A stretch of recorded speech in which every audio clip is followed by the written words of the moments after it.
안녕하세요. 플러그인 큐티 채널입니다. 오늘 마태복음 6장 16절에서 24절 말씀으로 함께 은혜를 나누겠습니다.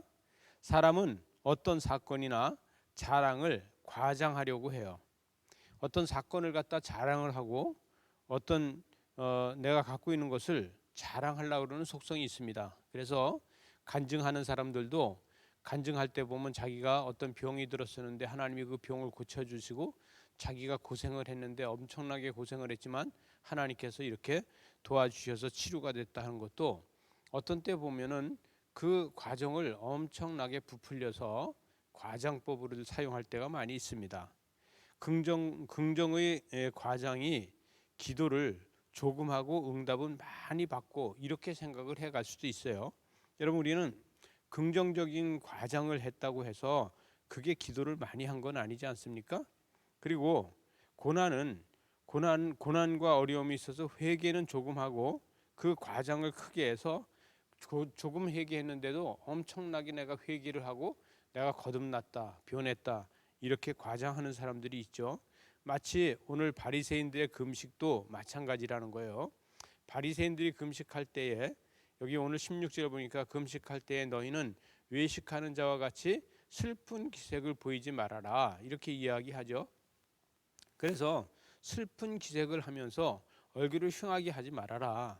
또 17절에 보니까 너는 금식할 때에 머리에 기름을 바르고 얼굴을 씻으라. 그래서 금식하는 자처럼 보이지 말아라. 이것은 금식은 하나님에게 보이게 하는 것이지 사람에게 보이게 하려고 하는 게 아니라는 거예요. 여러분, 금식은 하나님을 긴장시키는 겁니다. 우리가 금식하면은 금식하면서 기도하면은 하나님을 긴장시키는 거예요. 그래서 18절에 가서 보니까 금식하는 자로 사람에게 보이지 않고 오직 은밀한 중에 계신 내 아버지께 보이게 하려 함이라. 은밀한 중에 보시는 내 아버지께서 갚아주신다는 것이죠. 그래서 금식은 하나님을 긴장시키고 사람을 긴장시키는 게 절대 아니다. 그리고 19절에 가서 보니까 19절에서 너희를 위하여 보물을 땅에 쌓아두지 말고 그것을 하나님 나라에다 쌓아둬야 된다는 거예요. 땅에다 쌓아두게 되면 그는 도둑이 구멍을 뚫고 도둑질한다. 그래서 조미 먹거나 도둑질한다. 땅은 축복을 망가뜨려요. 그래서 땅은 축복을 땅에다 쌓아두면 결국은 망가지게 되고 축복은 하늘에다 보존해야 되는 겁니다. 여러분, 하나님 나라에다가 보존하는 저와 여러분 되시기 바랍니다. 하나님 나라는 보물을 믿음으로 쌓을 수가 있어요.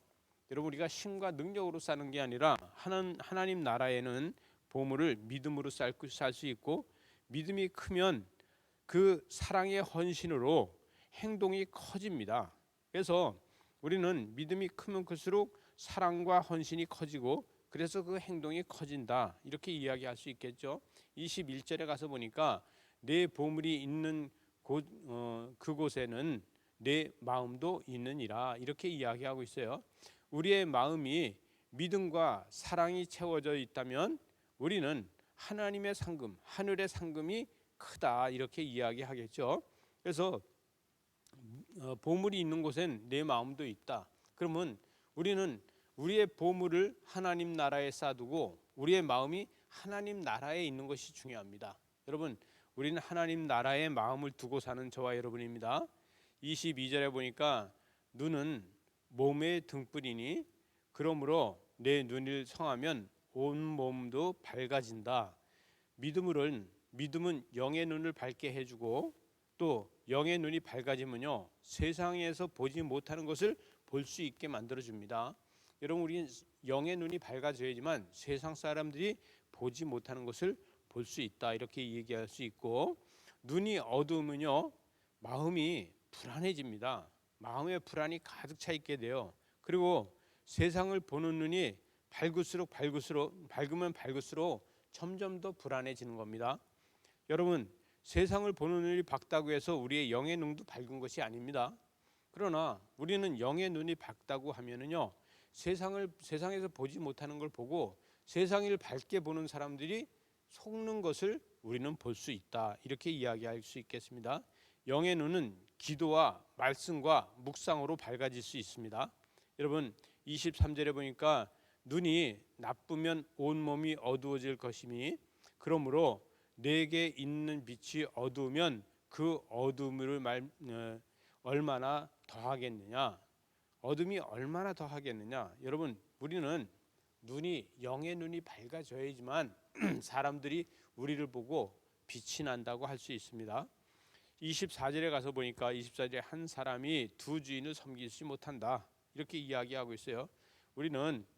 우리에게 가장 큰 우상이 뭡니까? 저와 여러분에게 가장 큰 우상이 뭐냐 이거죠. 재물입니까? 여러분 재물하고 하나님하고 같이 섬길 수 없다 그럽니다. 우리는 하나님 나라에다가 쌓는 보물을 즐길 수 있는 사람이 된다 그러면 재물은 하나님을 섬기는데 필요한 물건이 될 것입니다. 그러나 하나님 나라에다 쌓지 못한다고 하면은 재물은 바로 두 주인이 돼서 섬기는 것이 되게 될 것입니다. 여러분 재물을 섬기게 되면 재물을 쓰지 못합니다. 그러나 하나님을 섬기면서 재물은 하나님 섬기는데 쓸 수 있는 도구에 사용한다 그러면 여러분은 마음껏 재물을 쓸 수 있는 사람이 될 것입니다. 무엇이든지 나의 인생에서 절반은 무엇에 붙들려 있는가를 한번 묵상해 보시기 바랍니다. 저와 여러분이 무엇에 붙잡혀서 절반을 인생을 허비하고 있는가를 한번 묵상해 보시기 바랍니다. 우리의 삶에서 온전히 하나님 앞에 맡길 수 있는 부분이 뭔지를 성찰의 답이 나올 것입니다. 함께 기도하시겠습니다. 하나님 아버지, 우리가 무엇을 붙잡혀 있는지, 무엇을 목적을 두고 있는지 다시 한번 성찰하게 하여 주시고, 그래서 온전히 주님을 바라보기에 부족함이 없도록 은혜로 사랑으로 이 한 주간도 함께 하여 주시옵소서. 예수님 이름으로 기도드리옵나이다. 아멘.